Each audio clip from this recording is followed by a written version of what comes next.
We're back to Villanova Sports Talk here on this Wednesday afternoon. A pretty cloudy day here on Villanova's campus, but obviously a lot of good news. Villanova men's basketball taking down Penn last night, 93-49 in blowout fashion. Also a new athletic director, Eric Rodel, as Dom and I broke down at the beginning of today's program.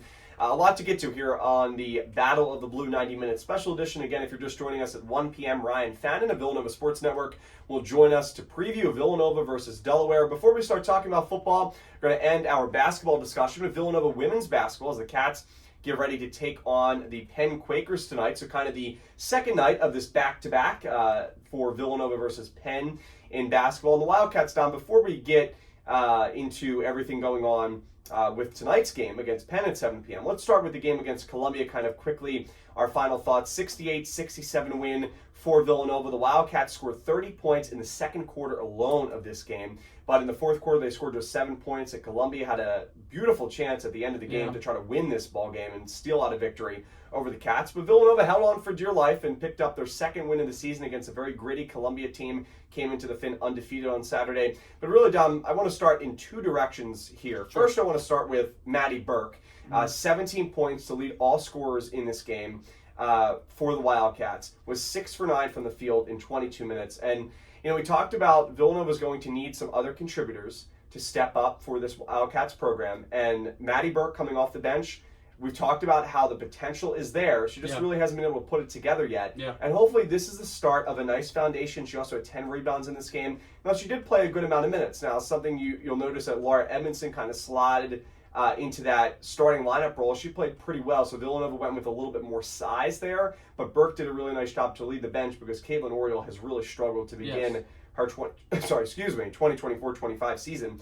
So kind of thoughts on Burke, how good she played, and Villanova pulling out a 1-point win. Yeah, I thought Maddie Burke played great, and she had, I'm looking at 17 points, 10 rebounds, and I think we said it early on, maybe after the Wake Forest game where she only played 8 or so minutes, that we expected sort of more from her, and she had a bad first game, she had a bad second game, didn't have any points, but then exploded in this Columbia game for 17 points and 10 rebounds. I mean, she hit 5 threes. She was great off the bench. If she can sort of hit a couple threes off the bench, you know, each night for these Wildcats, they'll be so good because they're kind of missing sort of that, you know, scoring off the bench at times. You know, if Edmondson moves into that starting role, which she did against Columbia, then you have Oriole off the bench, but Oriole hasn't been scoring the ball at all. So, you know, there's cause for concern there. But I think if Maddie Burke can play, you know, 20 minutes a game, you know, relieving some of the guards, even some of the forwards. I mean, she grabbed 10 rebounds in that game. Like, she's very, very capable of grabbing rebounds for this Villanova team. So, you know, what's nice about her, she's such a, you know, flexible player that she can kind of play all 5 positions. So, you know, she's going to be huge for them off the bench. I thought she played great. She hit, you know, 5 out of her 7 threes against Columbia. And I'm interested to see what happens, you know, against Penn tonight. You know, if there's another shakeup in the starting lineup, if, you know, Caitlin Oriole gets, you know, even less minutes, if she even sees any time. She only played 4 minutes against Columbia, didn't record any stats besides a turnover and a foul. So, you know, there's a lot of things going, you know, well for Villanova, but there's a lot of areas that you can kind of pinpoint and say, this needs to be worked on, this needs to be worked on, including those turnovers and including those fouls. 18 fouls last night for them, or the other night for them, so that's a lot of fouls. I agree, Dom. And the other direction I want to go with this here is to talk about the starting lineup. I'm going to relate in 2 different ways. I mean, Jasmine Bosco, really how good. We just talked about how good Eric Dixon is. We now need to acknowledge really how good Bosco is. 15 points. And, you know, Coach Dillon really talked about how even though she is a true freshman, she has so much experience from playing with Team Canada over the past couple of years that really you don't even notice she's a true freshman. You really don't. I still think she has some turnover issues that need to be cleaned up, but I think that's par for the course as a freshman, right? And the other kind of note I want to take that in and relating it to the starting lineup as a whole, Danae Carter looked really good in this game, 11 points in 21 minutes. And I like this lineup, Dom, because with Laura Edmondson in there, it takes some of the pressure off of Danae Carter as that main forward for Villanova, and it allows Danae Carter to get more into the offensive game rather than always worrying about a rebound because Laura Edmondson is there with her. And I think that's really important because even with Edmondson starting in the lineup, off the bench, if Maddie Burke, now the question really is, Dom, can Maddie Burke support enough offense consistently for Villanova, because if she doesn't, then this lineup's not going to work. Yeah. Because you don't have any bench scoring, No. it's going to become a problem, No. especially if Caitlin Oriole continues to struggle, and Jelaya Green, after a very good performance against Wake Forest, she's not been very good over the past few games. So when you put all that together, the big question mark is Maddie Burke, in my opinion. But if Burke can average 6-7 points per game and provide something off the bench for this Villanova team, I'm not saying she needs to provide 17, but somewhere between 5 and 10 points every game. Yep. I really like this starting lineup for Villanova, and I think it can work long term. I really like Laura Edmondson and Danae Carter out there with Bosco. And remember, they beat this Columbia team with a pretty poor performance from Maddie Weber and Brona Power Cassidy. I mean, they both combined for 14 points. I don't want to say poor performance, but not what we're used to. Scores, that's right. Yeah. So even with that said, they still played really well. I would like to see more from Power Cassidy. She started off really well against Wake Forest the past few games. Obviously, small sample size has not been the best, but I was really encouraged. I love this starting lineup, and I hope that Coach Dillon goes with it again tonight and at least sees what happens early. If Maddie Burke cannot score, they're not getting good bench scoring, then you have to go away with it, put Edmondson back on the bench. But this lineup, I think, could really work for Villanova. I'm very happy with the way it looked against Columbia. Yeah, and you said it. Weber and Power Cassidy both struggled. I mean, they only took 11 shots between the two of them, which isn't a lot of shots. Power Cassidy took 12 shots in her first game against Wake Forest and had, I think, 16 or 17 points. Maddie Weber struggles. You kind of can continue a little bit here. She had a bad first game against Wake Forest. And, I think she's, just kind of coming into her role a little bit. She had 23 points against Princeton, which was good. Again, but that's in a loss, so you don't really want to point to that game as something to take away. But, in this game, 8 points, 5 rebounds, 4 assists, a steal and a block. So she kind of did, she contributed everywhere, which was nice to see, too. I think that's sort of the, way this team's going to go this year. I mean, we talked about it probably during the Wake Forest broadcast and then our show last week or 2 weeks ago, that this is a completely different looking, Villanova women's basketball team, because you don't have that go-to scorer like Lucy Olson or Maddie Segrest.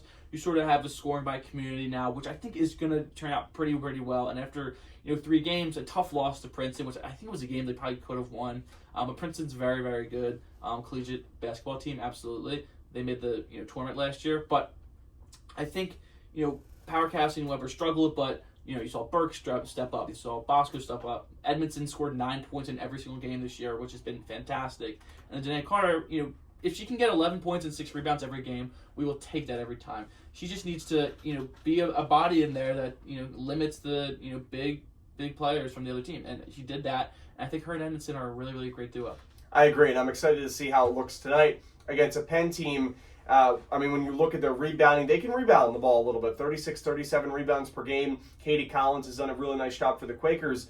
But let's transition into our Penn preview, Dom. When you look at this Penn team, very similar to the men's basketball team. Nothing really all that impressive. They have started the season 3-1. They lost to St. Joe's most recently, similar to what the men's Penn team did coming into the game last night. Their top scorer, Stina Almqvist, has 20 points per game. She's shooting 49% from the field, but just 16% from behind the arc. Almqvist is interesting. This is her 4th year, all with Penn. She's a senior. Her first 2 years, she really struggled. 3 or 4 points per game, limited minutes, and then really picked it up last year as a junior, averaged around 15 points per game, and now has seemed to take another step forward, averaging 20 points per game. Their other top leading scorer, Mattia Gale, 12.3 points per game, just 2.8 rebounds, but she can shoot a little bit, 43% from the field.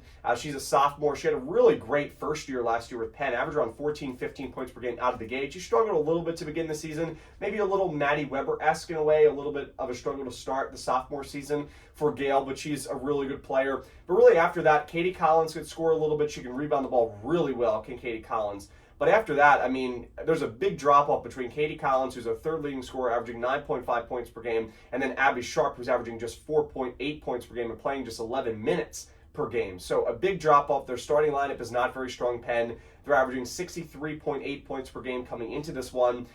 They cannot shoot the ball from behind the arc, 27% as a team, 68% from the charity stripe, so very similar to the men's Penn team. And they turn the ball over way too much. 15 turnovers per game is just a lot, especially when your offense is scoring just 63, 64 points per game. So putting that all together, wrapping it up into a nice present, I think this is going to be a very easy win for the Wildcats tonight. I hope I'm right. I think so too, and I think this team's very comparable to Wake Forest in terms they have their offensive struggles. They play all right defense. I mean, they're forcing 9.3 steals per game, Penn is. But I think that you're right, David. I think Villanova should have no problem with this team, especially after 3 games and playing 2 of those 3 games pretty well. That Princeton game was, but I think they're coming together more as a team, trying to find their identity and sort of who they are, especially as an offense. I think their offensive identity is what is starting to flourish a little bit, and I think Villanova women's team could put up like 80 points against this Penn team, honestly, because I think their scoring just comes from everywhere. And if Maddie Burke plays well as she did against Columbia, if Bosco continues to be hot, if Danae Carter continues to score the ball, if Edmondson's getting her 9 points, I think Maddie Weber and Power Cassidy will rebound from the bad game they had against Columbia against this Penn team. This is a game that I think Villanova should beat up on Penn.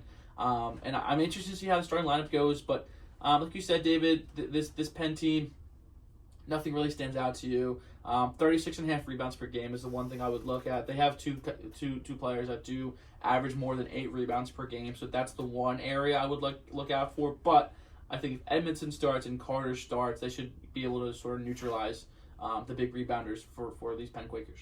I agree completely. And the only thing I disagree a little bit, I think this Penn team is much worse than Wake Forest. Yeah, We'll see what happens, and again, what they showed tonight.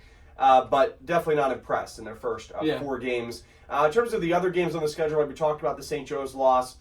They beat Merrimack 64-52. Then they beat Maine 56-52. So now we're talking about CAA football rivals. Yeah. Then they beat Siena 78-47 before losing to St. Joe's. And they have a pretty easy stretch after this. UC Irvine, then Immaculata coming up. Does the Penn Quakers, but obviously big game against Villanova tonight at the Finner Pavilion. Tonight's game will start at 7 p.m. at the Finn. We'll have live coverage beginning at 6:30 p.m. with the pregame show. Paul Quinlan and I will have the call. You can listen on the 89.1 FM dial as well as our WXVU website and the Radio FX app. It's home to college radio, completely free to download. Just search for Villanova University. You can also favorite it so you don't have to search every time. Great app, and it's free to listen. So thanks for your support of student radio. We still have an hour left to go. It's time to transition into Villanova football. After this break, we'll talk about the Battle of the Blue, Villanova versus Delaware. Again, we're getting ready for Ryan Fannin from Villanova Sports Network, who will join us at 1 p.m. to preview the game. Dominic and I will break down all about the football team, including their loss to Monmouth this past weekend. After this quick break, you're listening to Villanova Sports Talk here on WXVU, the 89.1, The Roar.